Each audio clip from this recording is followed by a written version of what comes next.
আসসালামু আলাইকুম সবাইকে। আজকে খুব সহজ আর হেলদি একটা সালাদ বানিয়ে দেখাবো।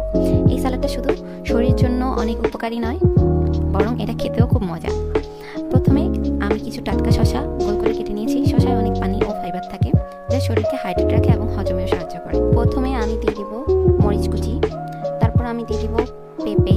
এতে থাকে প্রাকৃতিক এনজাইম, যা হজমের জন্য খুবই ভালো এবং শরীরকে হালকা রাখতে সাহায্য করে। গাজরে আছে ভিটামিন এ এবং বিটা ক্যারোটিন, যা চোখ ও ত্বকের জন্য খুব ভালো। সাথে দিয়েছি কিছু টাটকা মটর, এগুলোকে আমি সিদ্ধ করে নিয়েছি। এতে থাকে প্রোটিন, ফাইবার, যা শরীরকে শক্তি দেয়।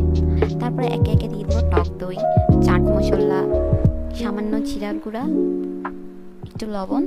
তারপর সবগুলো উপকরণ ভালো করে মিক্স করে নিব। সামান্য কিছু চিলি ফ্লেক্সও ইউজ করেছিলাম। এই তো হয়ে গেল আমার মজাদার হেলদি সালাদ রেসিপি। আর আমার এই ভিডিওটি যদি আপনাদের কাছে ভালো লেগে থাকে